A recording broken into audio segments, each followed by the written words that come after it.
Good morning. Today we are going to be reading the fourth book in the Left Behind series, and we're going to be reading chapter 13 in that book. And I will begin to read. Buck slipped back into Chloe's room, desperate to let her know he was there and she was safe. He could hardly bear to look at her black and purple face with the eye so swollen. He gently took her hand and leaned close. Chloe, I'm here, and I won't let anything happen to you, but I need your help. Squeeze my hand. Blink. Let me know you're with me. No response. Buck laid his cheek on her pillow, his lips inches from her ear. Oh God, he prayed. Why couldn't you have let this happen to me? Why her? Help me get her out of here, God, please. Her hand felt like a feather, and she seemed fragile as a newborn. What a contrast to the strong woman he had loved and come to know. She was not only fearless, but she was also smart. How he wished she was up to being his ally in this. Chloe's breathing accelerated, and Buck opened his eyes as a tear slid past his ear. He looked in the face. She blinked furiously, and he wondered if she was trying to communicate. I'm here, he said over and over. Chloe, it's Buck. The GC guard had been gone too long. Buck prayed he was out there waiting with the marker, but too intimidated to knock. Otherwise, who knew whom he might bring with him, and what might squash any chance Buck had to protect Chloe. He spoke quickly. Sweetheart, I don't know if you can hear me, but try to concentrate. I'm switching your name with the woman's in the other bed. Her name is Ashton, and I'm pretending to be your doctor, okay? Can you grasp that? Well, Buck waited, hoping. Finally, a flicker. I got you those, she whispered. What, Chloe? What? It's me, Buck. You got me what? She licked her lips and swallowed. I got you those, and you broke them. He concluded she was delirious. This was gibberish. He shook his head and smiled at her. Stick with me, kid, and we'll pull something off. Dr. Buck, she rasped, attempting a lopsided smile. Yes, Chloe, you know me. She squinted and blinked slowly, now as if staying away was an effort. You should take better care of gifts. I don't know what you're saying, sweetness, and I'm not sure you do either, but whatever I did, I'm sorry. For the first time, she turned to face him. You broke your glasses, Dr. Buck. Buck touched the frames on his head. Yes, Chloe, listen to me. I'm trying to protect you. I switched the names on the door. You're Ashton, she managed. Yes, and your first initial is A. What's a good A name? Annie, she said. I'm Annie Ashton. Perfect. And who am I? She pressed her lips together and started to form a B, then changed. My doctor, she said. Buck turned to go see if Craig, the guard, had brought the marker. Doctor, Chloe called out. Wristbands. She was thinking, how could he forget that someone could easily check their hospital ID bracelets? He yanked hers apart, carefully not to dislodge the IV. He slipped behind A. Ashton's curtain. She still appeared sound asleep. He carefully removed her bracelet, noticing she did not appear even to be breathing. He put his ear close to her nose, but heard and felt nothing. He could find no pulse. He switched the wristbands. Buck knew this only bought him time. It wouldn't be long before someone discovered that this postmenopausal dead woman was not a pregnant 22-year-old, but for the time being she was Mother Doe. When Buck emerged, the guards were talking to an older doctor. Craig, black marker in hand, was saying, we weren't sure what to do. The doctor, tall, bespectacled, and gray, carried 3 charts. He scowled at Buck. Buck sneaked a peek at the name sewn on his breast pocket. Dr. Lloyd, he exulted, thrusting out his hand. The doctor reluctantly shook it. Why, I haven't seen you since the symposium. Right, the one at, Bemidji. Yeah, you were brilliant. The doctor looked flustered as if trying to remember Buck. Yet the praise had not been lost on him. And one of your kids was up to something. What was it? Oh, I may have mentioned my son who just got his internship. Right. How's he doing anyway? Wonderfully. We're very proud of him. Now, Doctor, Buck interrupted. I'll bet you are. Listen, he said, pulling Kenritz's pill bottle from his pocket. I wonder if you could advise me. I'll certainly try. Thank you, Dr. Lloyd. He held up the tranquilizer bottle. I prescribed this to a patient with a severe head wound, and he inadvertently exceeded the dosage. What's the best antidote? Dr. Lloyd studied the bottle. It's not that serious. He'll be very sleepy for a few hours, but it'll wear off. Head trauma, you say? Yes, that's why I'd rather he not sleep. Of course, you'll most safely counteract this with an injection of benzodrine. Not being on staff here, Buck said, I can't get anything from the pharmacy. Dr. Lloyd scribbled him a prescription. If you'll excuse me, Dr. Cameron, Buck said before thinking. Of course, Dr. Cameron, great to see you again. You too, Dr. Lloyd, and thanks. Buck accepted the marker from the Craig and changed the strips on the door from B and A to A and B. I'll be back soon, Craig, he said, slipping the marker into the guard's palm. Buck hurried off, pretending to know where he was going, but scanning directories and following signs as he went. Dr. Lloyd's prescription was like gold at the pharmacy, and he was soon on his way back to the lobby for Ken Ritz. On the way, he appropriated a wheelchair. He found Ken leaning forward, elbows on his knees, chin in his hands, snoring. Grateful for his training taking his turn giving his mother insulin injections, Buck deftly opened the package, raised Ken's sleeve without toppling him, swabbed the area, and pulled the cap off the hypodermic needle with his teeth. As he drove the point into Ken's biceps, the cap popped from his mouth and rattled to the floor. Someone muttered, Shouldn't he be wearing gloves? Buck found the cap, replaced it, and put everything in his pocket. Facing Ken, he thrust his wrist into the big man's armpits and pulled him from the chair. He turned him 45 degrees and lowered him into the wheelchair, having forgotten to set the brake. When Ken hit the chair, it began rolling backwards, and Buck had no leverage to remove his hands. Straddling Ritz's long legs, his face in Ken's chest, Buck stumbled across.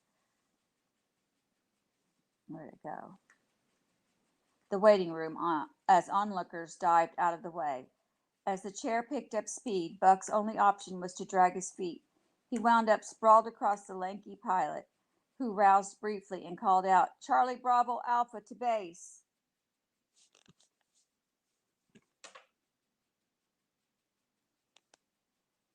Buck extracted himself, lowered the footrest, and lifted Ritz's knees to set his feet in place. Then they were off to find a gurney. His hope was that Ritz would respond quickly enough to the benzodrine to be able to help him take Miss Ashton's body, with Mother Doe's wristband, to the morgue. If he could temporarily convince the global community delegation that their potential hostage had expired, he could buy time. As Buck wheeled him toward the elevators, Ken's arms kept flopping out of the chair and acting as brakes on the wheels.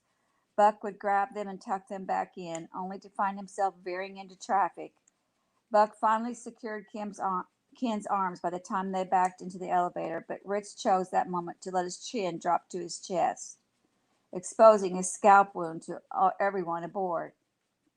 When Ritz seemed to begin coming out of his fog, Buck was able to get him out of the chair and onto a gurney he had absconded with. The sudden rise, however, had made Ken dizzy. He flopped onto his back and his head wound brushed the sheet. Okay, he hollered like a drunk. All right. He rolled to his side and Buck covered him to the neck, then wheeled him next to the wall, where he waited for him to fully awaken. Twice, as lots of traffic walked by, Ken spontaneously sat up, looked around, and laid back down. When he finally came to and was able to sit and then stand without dizziness, he was still disoriented. Man, that was some good sleep. I could use more of that. Buck explained that he wanted to find Ken a smock and have him play an orderly, helping Dr. Cameron. Buck went over it several times until Ken convinced him he was awake and understood. Wait right here, Buck said. Near a surgical unit, he saw a doctor hang a smock on a hook before heading the other way. It looked clean, so Buck took it back to Ken. But Ken was gone.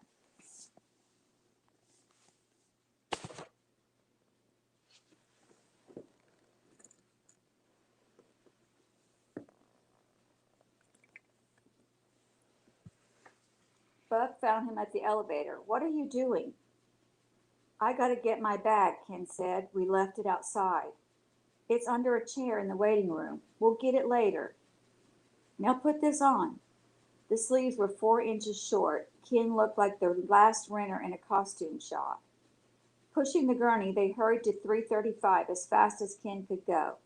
The woman guard said, Doctor, we just got a call from our superiors that a delegation is on its way from the airport and I'm sorry, ma'am, Buck said, but the patient you're guarding has died.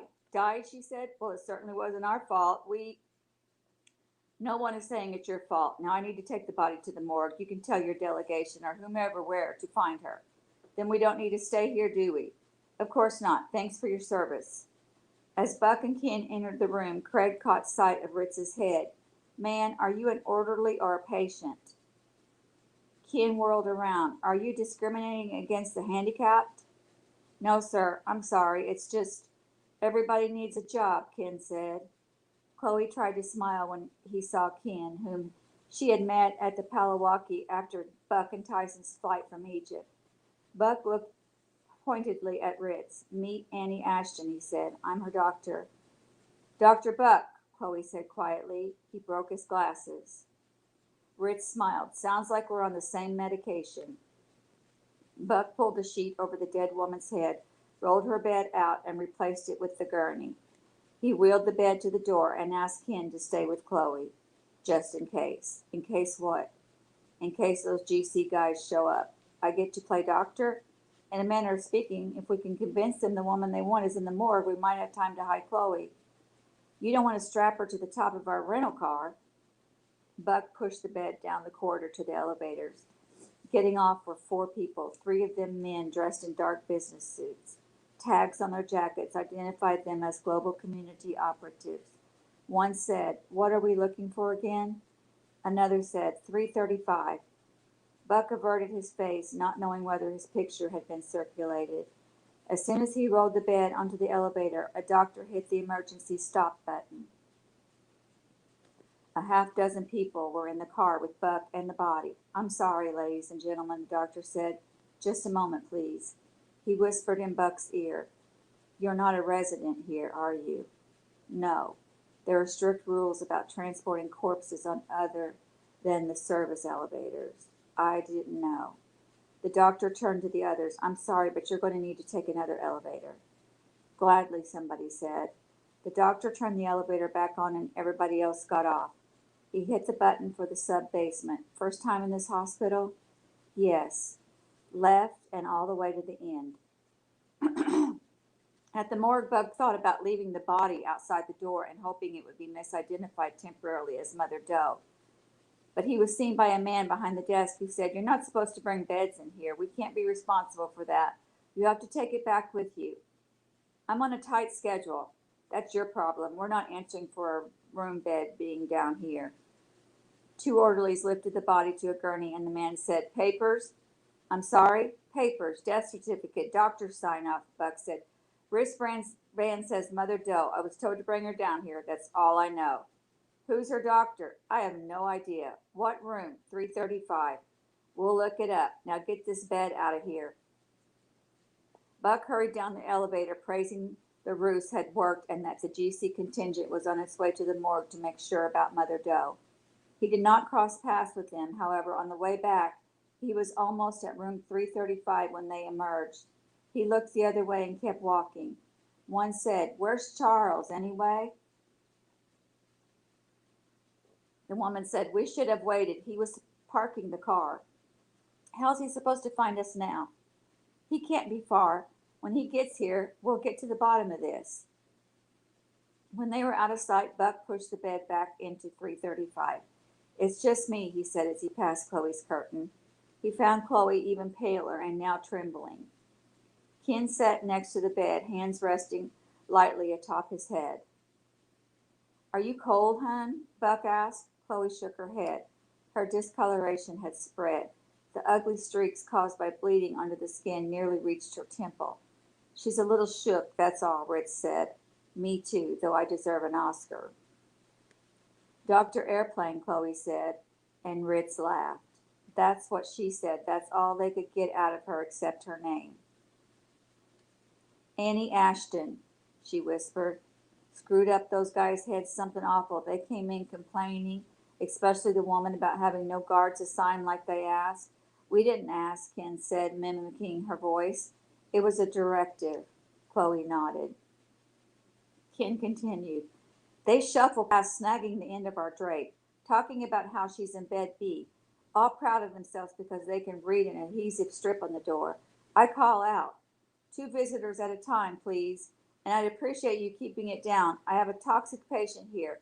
I meant infectious, but it means the same, doesn't it? Of course, they saw right away there was just an empty gurney over there. One of the guys pokes his head in here, and I raise up on my tiptoes, doctor like, and say, if you don't want typhoid fever, you better pull your face out of here. Typhoid fever? It sounded good to me, and it did the trick. That scared them off? Well, almost. He shut the curtain and said from behind it, Doctor, may we speak to you in private, please? I said, I can't leave my patient, and I'd have to scrub before I talk to anybody. I'm immune, but I can carry the disease. Buck raised his eyebrows. They bought this? Chloe shook her head, appearing amused. Ken said, hey, I was good. They asked who my patient was. I could have told them Annie Ashton, but I thought it was more realistic if I acted insulted by the question. I said her name's not as important as her prognosis. Anyway, her name's on the door. I heard them tissing at one another. Is she conscious? I said, if you're not a doctor, it's none of your business. The woman said something about their having a doctor who hadn't caught up to them yet. And I said, you can ask me whatever you need to know. One of them says, we know what it says on the door, but we were told Mother Doe was in that bed. I said, I'm not going to stand here and argue. My patient is not Mother Doe. One of the guys says, you mind if we ask her what her name is? I say, as a matter of fact, I do mind. She needs to concentrate on getting better. The guy says, ma'am, if you can hear me, tell me your name. I nod to Chloe so she'll tell him, but I'm stomping toward the curtain like I'm mad. She hesitates, not sure what I'm up to, but finally she says, acting real weak like, Annie Ashton? Chloe raised her hand. Not acting, she said. Why'd they name me Mother Doe? You don't know, Buck said, reaching for her hand. She shook her head. Let me finish my story, Rich said. I think they're coming back. I whipped that curtain open and stared them down. I don't guess they expected to be so big, for me to be so big. I said, there, satisfied? Now you're upset, her and me too. The woman says, excuse us, Doctor, Chloe says, Dr. Airplane. I had to bite my tongue, I said. The medication's getting to her, which it was, I said. I'm Dr. Lelane, but we're better not shake hands, all things considered. The rest of them are all crowded around the door, and the woman peeks through the curtain and says, do you have any idea what happened to Mother Dole? I tell her, one patient from this room was taken to the morgue. She says, oh, really? In a tone that tells me she doesn't believe that one bit. She says, what caused this young lady's injuries? Typhoid. Real sarcastic. I wasn't ready for that one. And while I'm trying to think up a smart doctory answer, she says, I'm going to have our physician examine her. I tell her I don't know how they do it from where you're from, but in this hospital, only the attending physician or the patient can ask for a second opinion. Well, even though she's a good foot shorter than me, she somehow looks down her nose at me. She says, we are from the global community here under orders from His Excellency himself, so be prepared to give ground. I say, who the heck is His Excellency? She says, where have you been, under a rock? Well, I couldn't tell her that was just about right, and that because I had OD'd on tranquilizers, I wasn't too sure where I was now. So I said, serving mankind, trying to save lives, man.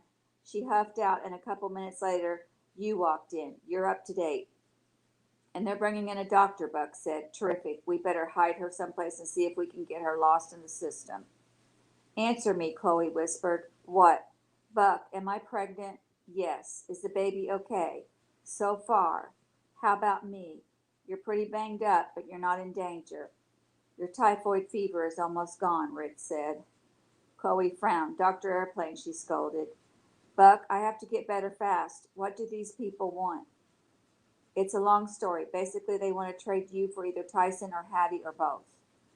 No, she said, her voice stronger.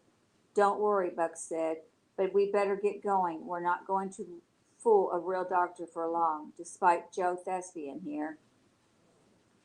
That's Dr. Airplane to you, Ken said. Buck heard people at the door. He dropped to the floor and crawled under two curtains, squatting in the area already crowded with both bed and gurney. Dr. Lelane, one of the men said, this is our physician from Kenosha. We would appreciate it if you would let him examine this patient. I don't understand, Red said. Of course you don't, the doctor said, but I helped treat an unidentified patient yesterday who matched this description. That's why I was invited. Buck shut his eyes. The voice sounded familiar. If it was the last doctor he had talked to in Kenosha, the one who'd taken pictures of Chloe, all hope was gone. Even if Buck surprised them and came out swinging, there was no way he could get Chloe out of that place. Ritz said, I've already told these people who this patient is, and we've already proven your story false, doctor, the woman said.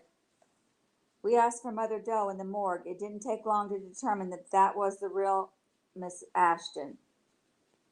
Buck heard an envelope being opened, something being pulled out. Look at these pictures, the woman said. She may not be a dead ringer, but she's close. I think that's her. There's one way to be sure, the doctor said. My patient had 3 small scars on her left knee from the arthroscopic surgery when she was a teenager, and also an appendectomy scar. Buck was reeling. Neither was true of Chloe. What was going on? Buck heard the rustle of blanket sheet and gown. You know, this doesn't really surprise me, the doctor said. I thought the face was a little too round and the bruising more extensive on this girl. Well, the woman said, even if this isn't who we're looking for, it isn't Annie Ashton, and she certainly doesn't have typhoid fever. Nobody in this hospital has typhoid fever, Ken said. I say that to keep people's noses out of my patient's business. I want this man brought up on charges, the woman said. Why wouldn't he know the name of his own patient? There are too many patients right now, Ken said. Anyway, I was told this was Annie Ashton. That's what it says on the door. I'll talk to the chief of staff here about Dr. Lelane, the doctor said. I suggest the rest of you check admissions again for Mother Doe. Doctor, Chloe said in a tiny voice, you have something on your forehead. I do, he said. I don't see anything, the woman said. This girl is doped up. No, I'm not, Chloe said. You do have something there, doctor. Well, he said pleasantly but dismissively, you're probably going to have something on your forehead too once you recover. Let's get going, one of the men said. I'll find you after I've talked to the chief of staff, the doctor said. The others left. As soon as the door shut, the doctor said, I know who she is. Who are you? I'm Doctor. We both know you're no doctor. Yes, he is, Chloe slurred. He's Dr. Airplane. Buck emerged from behind the curtain. Dr. Charles, meet my pilot, Ken Ritz. Have you ever been an answer to prayer before? It wasn't easy getting assigned to this, Floyd Charles says, but I thought I might come in handy. I don't know how I can ever thank you, Buck said. Keep in touch, the doctor said. I may need you someday. I suggest we transfer your wife out of here. They'll come look more closely when they don't find Mother Doe. Can you arrange transportation to the airport and everything we'll need to take care of her? Buck asked. Sure, as soon as I get Dr. Airplane's medical license suspended. Ken whipped off his smock. I've had enough of doctoring anyway, he said. I'm going back to sky jockeying. Will I be able to take care of her at home? Buck asked. She'll be in a lot of pain for a long time and may never feel like she used to, but there's nothing life-threatening here. The baby's fine too, as far as we know. I didn't know until today, Chloe said. I suspected, but I didn't know. You almost gave me away with that forehead remark, Dr. Charles said. Yeah, Ken said. What was that all about? I'll tell you both on the plane, Buck said. Early Thursday morning in New Babylon, Nikolai Carpathia and Leon Fortunato met with Rayford. We have communicated your itinerary to the dignitaries, Carpathia said. They have arranged for appropriate accommodations for the Supreme Commander, but you and your first officer should make your own arrangements. Rayford nodded. This meeting, as with so many, was unnecessary. Now, on a personal note, Carpathia added, while I understand your position, It has been decided not to dredge the wreckage of the Pancon flights from the Tigris. I am sorry, but it has been confirmed your wife was on board. We should consider that her final resting place, along with the other passengers. Rayford believed in his gut Carpathia was lying. Amanda was alive, and she was certainly no traitor to the cause of Christ.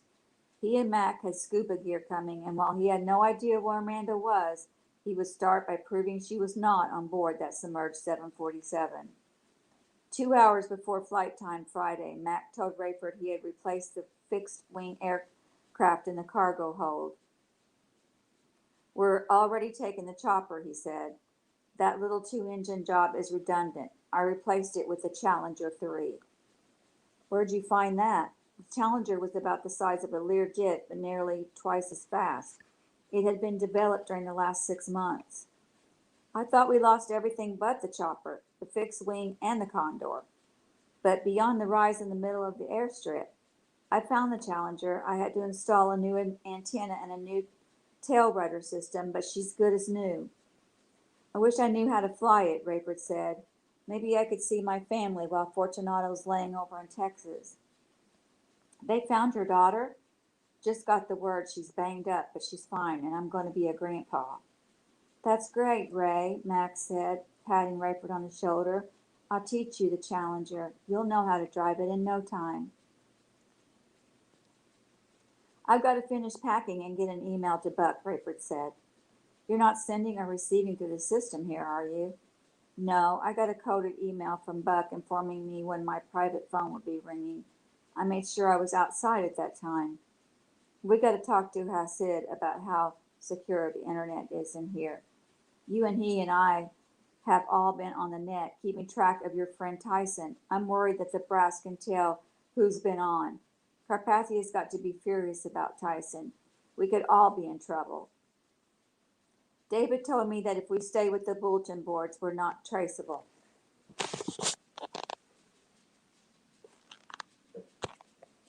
He'd like to be going with us, you know, Max said. David, I know, but we need him right where he is.